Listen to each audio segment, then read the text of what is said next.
Muy bien, a esta hora vamos a conversar con la ministra de Energía y Minas, Andrea Arrobo, magíster Andrea Arrobo, que ha tenido la gentileza de concedernos unos minutos de su tiempo.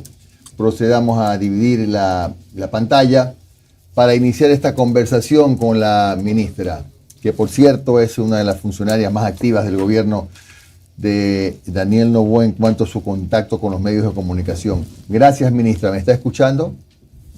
Le escucho muy bien. ¿Usted a mí? Muchas gracias. Muy bien, perfectamente. Ministra, una primera precisión. Usted estuvo en Colombia y consiguió energía más barata, si entendí bien. ¿Es la misma energía que negoció en el gobierno del señor Lasso el exministro Santos, comprada a los privados, o la que usted logró negociar en mejores condiciones? ¿O es otro tipo de energía? A ver, más allá de una negociación, que los términos internos de lo que hablaron durante la visita del viaje del expresidente Lasso junto con el exministro Fernando Santos, más allá de una negociación, lo que yo fui a hacer fue a una conversación con el ministro Camacho, exponiéndole nuestra situación y revisando la resolución que sacó el Ministerio de Energía de Colombia, en el cual ellos establecían en un inicio que nos exportaban electricidad únicamente proveniente de líquidos, es decir, del diésel. Y luego emitieron, cuando empezamos a hacer los grupos de trabajo y conversar con ellos, emitieron una resolución que indicaba que nos podrían exportar electricidad a partir de otros combustibles, y en este caso es el gas. El gas la generación de electricidad a partir del gas es mucho más barata que la exportación a partir del diésel, porque además ellos también importan el diésel. En esta conversación llegamos a establecer conversaciones bajo los acuerdos, bajo el marco de lo que establece nuestra relación bilateral con la CAN, en cuanto a transacciones eléctricas, ¿no? Y con eso acordamos que íbamos a priorizar, a establecer una ventaja sobre la exportación de venta con gas para que nuestros precios no sean elevados, tanto por nuestra situación energética como por la situación económica del país, para afrontar ese gasto que realmente nos afectaba por una dependencia de electricidad de Colombia. Con esto se redujeron los precios, empezaron a tener una baja impresionante, de lo que los precios estaban alrededor de los 60 centavos. Hemos visto cómo han bajado, empezaron 45, 30, 35, hemos llegado a los 12 centavos hasta el corte del día de ayer. Entonces realmente es una diferencia abismal el poder haber hablado con un ministro que tiene la apertura de apoyar en las transacciones binacionales que tenemos con el país vecino. Claro. No, todavía no he podido establecer cuál es la diferencia en dólares. Creo que son como 100 millones de dólares de diferencia. No sé si estoy exagerando. Si claro, más o menos, ¿no? Era $1 millón al día las transacciones comerciales. Imagínese. Sí. Bueno, y ahora no se compara en absoluto, claro, el tipo de... Además, bueno, hemos bajado la dependencia de la importación también a Colombia, pero eso no quita que los precios pudieran haberse mantenido muy altos. Yo creo que aquí lo más fácil y lo más sensato a nivel de gobiernos es llegar a una articulación con respecto a las necesidades mutuas. Claro que sí. Ministra, y entonces me queda claro que hay que apostar al gas natural, que además fue el combustible recomendado en la última cumbre climática por ser incluso menos contaminante. Y si vamos a apostar al gas, ¿qué está haciendo o qué planes tiene el gobierno del Ecuador para abaratar la generación de energía? Bueno, dentro de las diferentes perspectivas que existen para abaratar los costos en generación eléctrica, estamos diseñando un plan que principalmente sí quisiera aterrizarlo dentro del marco de la ley energética. La ley de competitividad energética que nosotros promovemos justamente permite que nosotros podamos ser soberanos energéticamente. Es decir, eliminar la dependencia que existe tanto hacia la importación de energía desde Colombia como hacia los eventos climatológicos como el estiaje que lo estamos viviendo actualmente. Por eso la propuesta es cero apagones. Nosotros tenemos producción de gas natural aquí en el país, pero hay que potenciarla bastante más a partir de otro concurso para el Campo Amistad.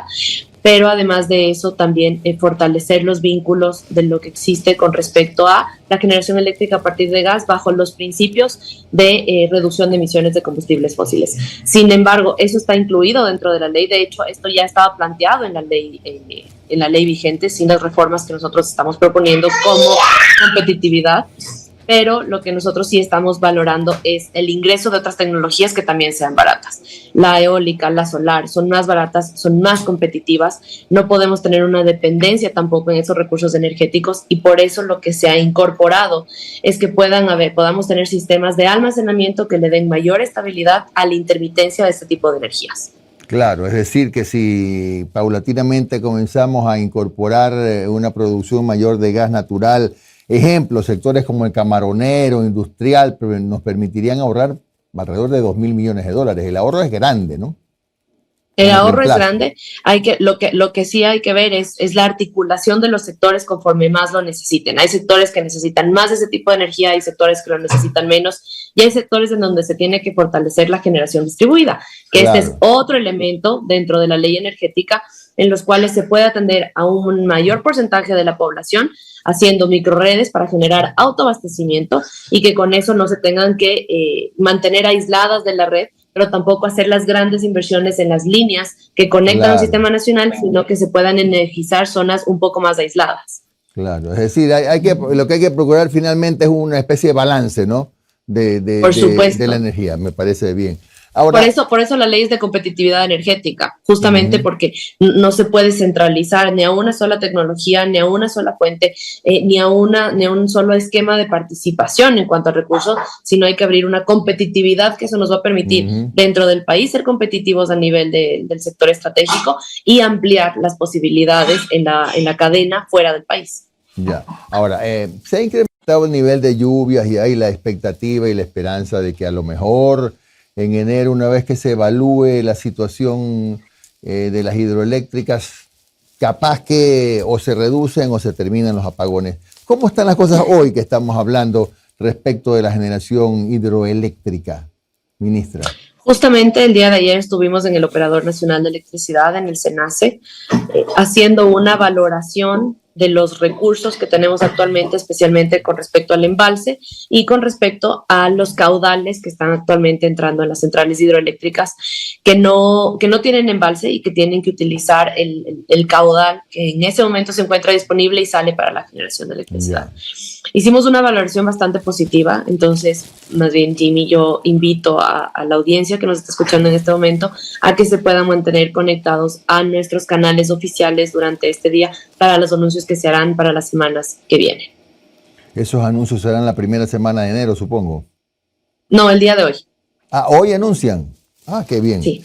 Bueno, ahora, ¿cuánto se ha podido recuperar de todo el potencial o toda la potencia que tenía Ecuador, vamos a ponerlo así, en estado en coma de energía termoeléctrica? Una serie de equipos viejos, una serie de equipos que no eran de tanta antigüedad, pero sin mantenimiento. ¿Se ha podido invertir para comenzar a recuperar la generación de energía termoeléctrica? Hablar de invertir en este momento en el que el desfase, el balance económico del país es muy complejo, especialmente por la situación del estado crítico en el que nos dejaron, y lo que queda en las cajas de las empresas eléctricas ha sido destinado para la compra de electricidad. Es inapropiado decírtelo en este momento con una veracidad con respecto a las inversiones que se empezaron a hacer. Lo que sí hemos hecho es acelerar la repotenciación de los trabajos que debieron haberse hecho en los meses pasados, para los cuales debieron haber entrado ya en operaciones a ese parque, y entonces estamos haciendo todos los trabajos y acelerando, pidiendo a los contratistas que aceleren los trabajos para que estas unidades puedan entrar en funcionamiento lo antes posible. A nivel térmico, han habido 3 centrales que hemos hecho el manejo de los motores. La información la vamos a dar posteriormente y te la podemos hacer llegar directamente desde el ministerio, y además, por ejemplo, la central de Sopladora también ya tiene el ingreso de una unidad más que estaba en mantenimiento, y que esa aporta de hecho 160 megavatios al Sistema Nacional Interconectado, dependiente sí de los caudales, pero es una central que tiene un aporte importante al Sistema Nacional y nos ha permitido el aprovechamiento de los altos caudales que existen hoy en día. Ministra, muy buenos días. Omar Jaén le saluda. ¿Cómo ha estado? Gracias por su tiempo, ministra. Buenos días. Ministra, a partir del análisis que se está haciendo del proyecto de ley energética, algunos especialistas han hecho observaciones y dice, bueno, con una mayor participación de privados, los privados siempre buscan ganancias. La pregunta muy concreta que le hago, ministra, este documento, este proyecto de ley, no digo que ya aumente las tarifas, pero puede ser una puerta para que en un futuro mediano a corto plazo haya una elevación de las tarifas eléctricas, ¿sí o no?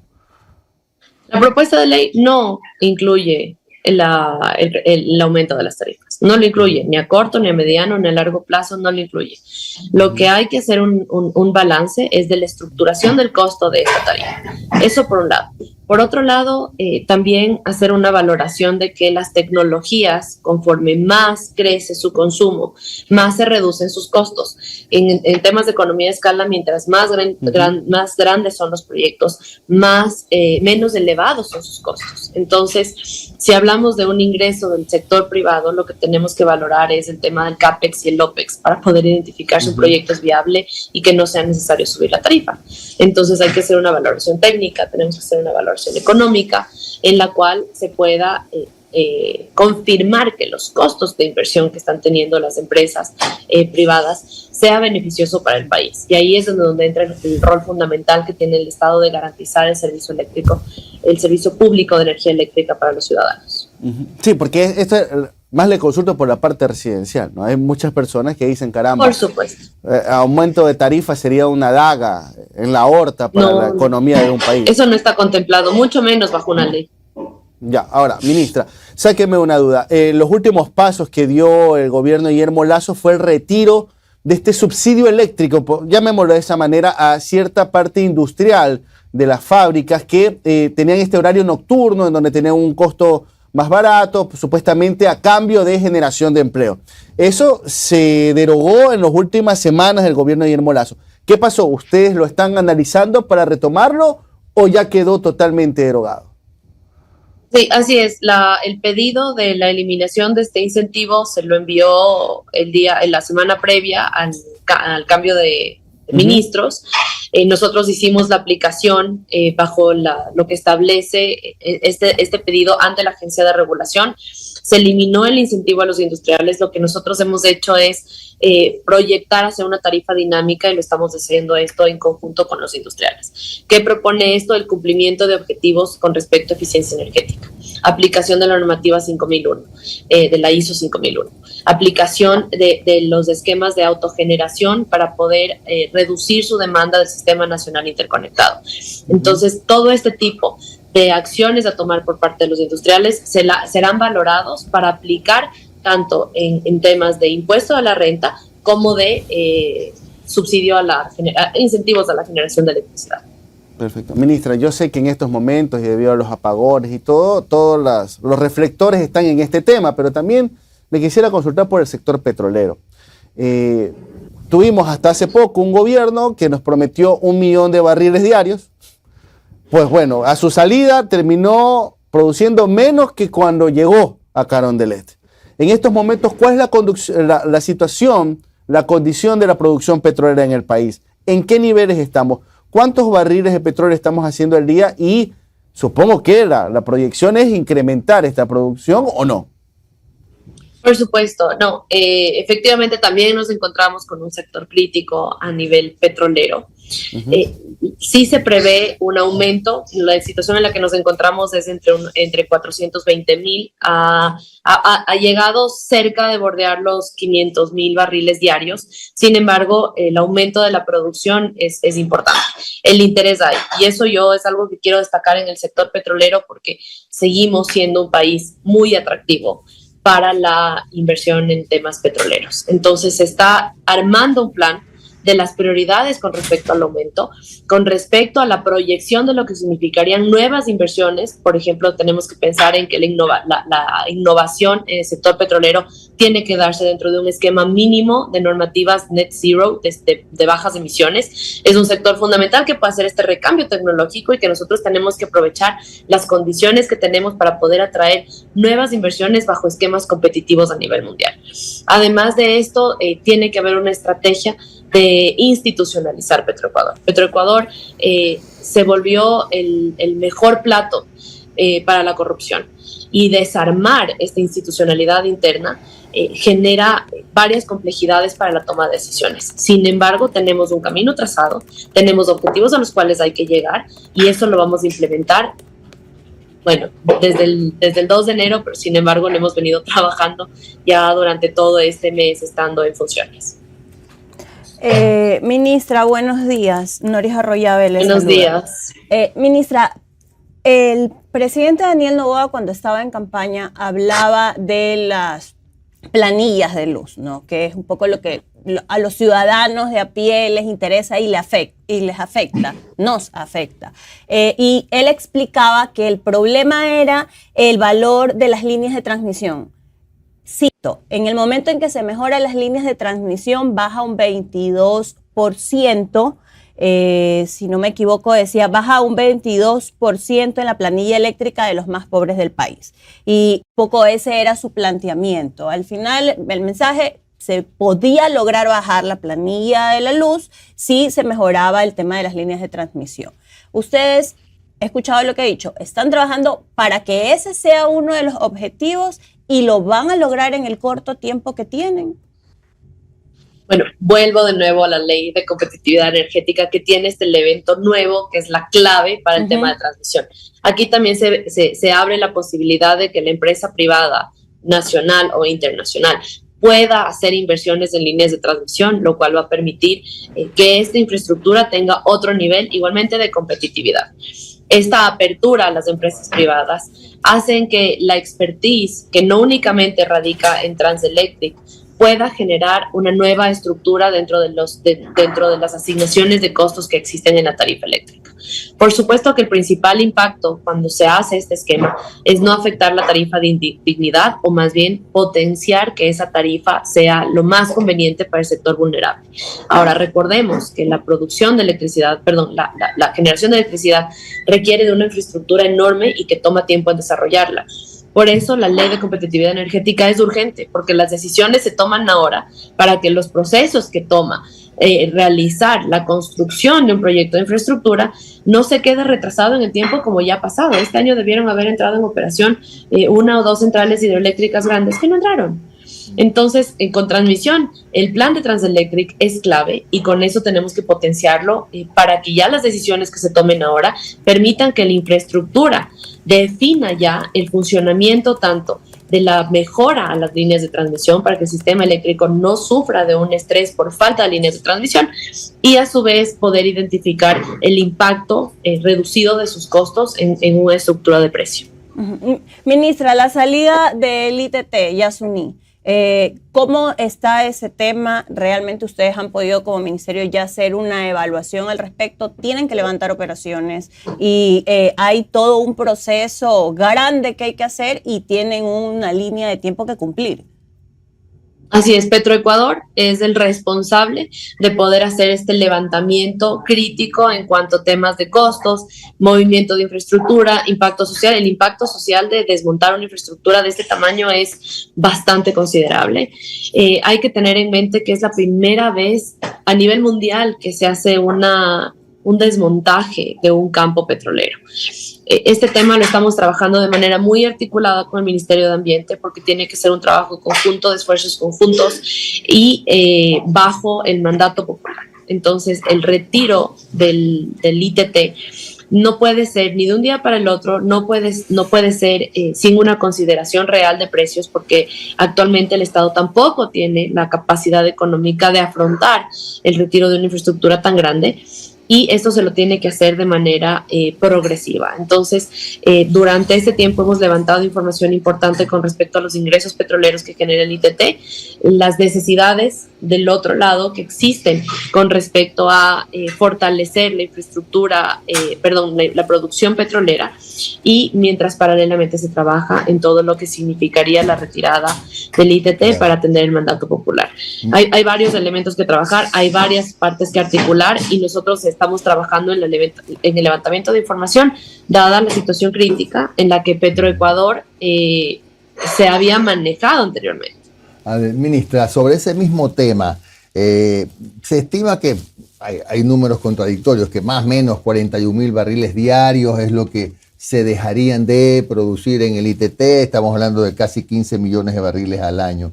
¿Hay la posibilidad, pregunto, de que, por ejemplo, en la consulta popular se incluya una pregunta donde se le consulta al ciudadano si autoriza, porque es la voz de la del ciudadano, que, por ejemplo, el cese de operaciones se postergue un año, qué sé yo, año y medio más? Pregunto si es que eso lo ha considerado el gobierno. La consulta va completamente enfocada en temas de seguridad y es importante entender que como gobierno nacional tenemos que mantener esa línea y ese enfoque en un planteamiento de una criticidad importantísima en este momento, ¿no? Y tenemos que darle esa prioridad. Con respecto al otro, son conversaciones con la Corte para saber los criterios técnicos con los cuales se tiene que dar el tiempo estimado para lo que significaría el desmontaje. O sea, va más allá de una consulta popular, sino un criterio completamente técnico para evaluar el tiempo en el cual se tiene que desmontar. No todo el mundo podría dar un estimado en el desmontaje de una infraestructura tan grande y de un nivel económico tan grande. Claro. Entonces, tiene que ser un respaldo técnico con quien tiene que fortalecer el criterio ciudadano con respecto a la respuesta en la consulta popular. Ministra, ¿qué proyectos o qué planteamiento ustedes tienen como gobierno para el país para reemplazar el tema el vacío que queda con lo del Yasuní y la extracción petrolera que se hacía ahí? Porque el presidente Noboa hablaba mucho cuando era candidato de empezar a ver otros proyectos de recursos renovables. ¿Tienen algo ya pensado hacia dónde es la mirada? Es un gobierno muy corto, pero tal vez se pueden empezar a generar los debates o a plantear temas para más adelante empezar ya a implementarlos.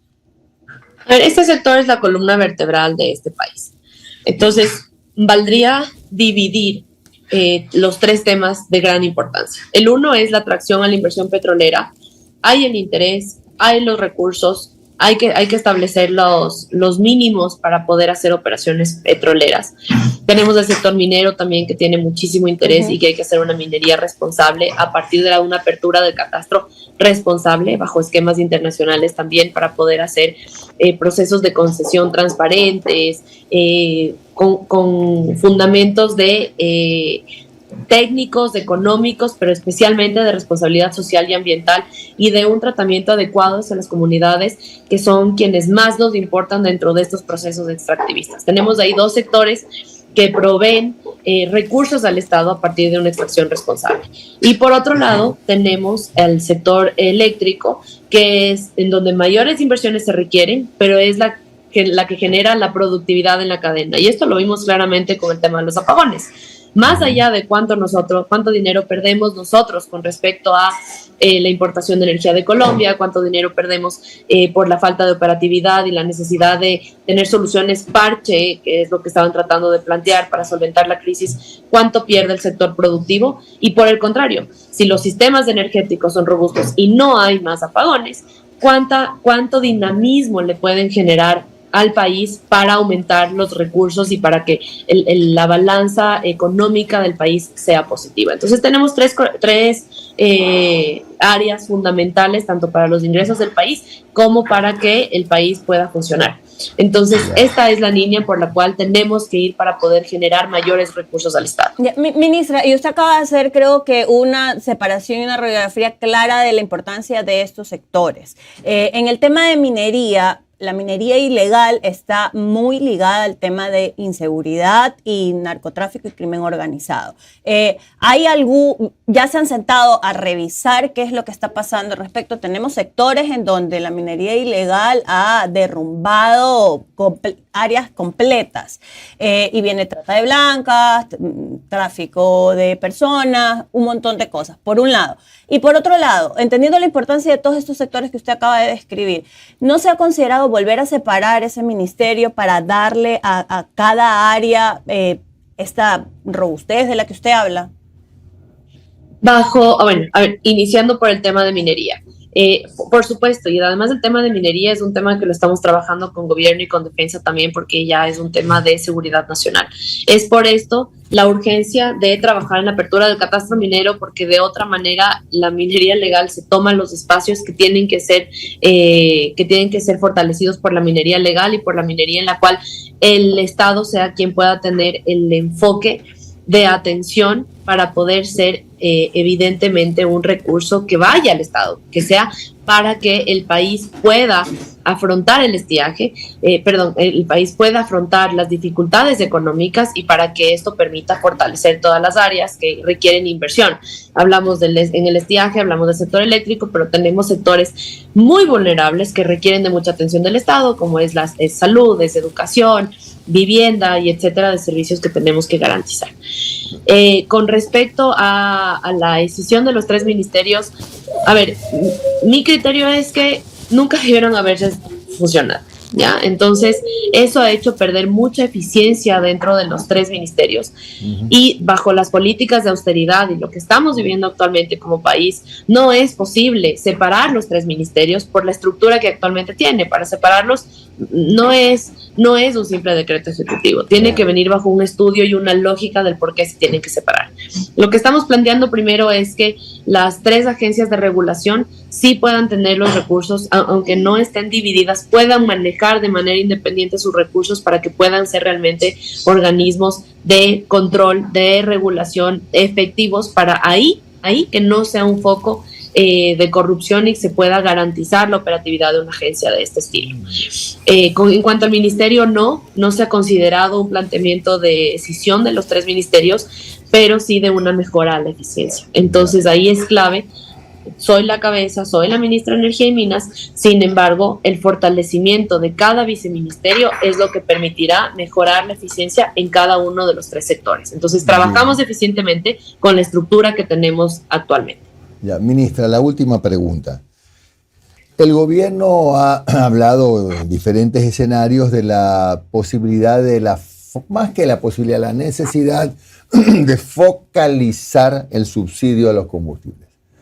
¿Esto ya es irreversible? ¿Se va a dar esa focalización en la medida de lo posible, tratando de evitar llegar a tocar el bolsillo de los que menos tienen, pero se va a dar esa focalización? Esto parte desde una perspectiva del Ministerio de Finanzas. Entonces, lo que estamos haciendo es un trabajo articulado con ellos para poder identificar justamente el nivel de lo que significaría la eliminación de los subsidios. Esto no es un tema que parte únicamente del Ministerio de Energía y que además tiene otros criterios que provienen de información técnica, tanto del Viceministerio de Hidrocarburos como de Petroecuador, para poder hacer la focalización, para poder llegar realmente a las zonas donde se necesita que estén implementados los subsidios. Lo que sí hemos conversado con diferentes organismos internacionales, multilaterales, embajadores, es hacer procesos de digitalización.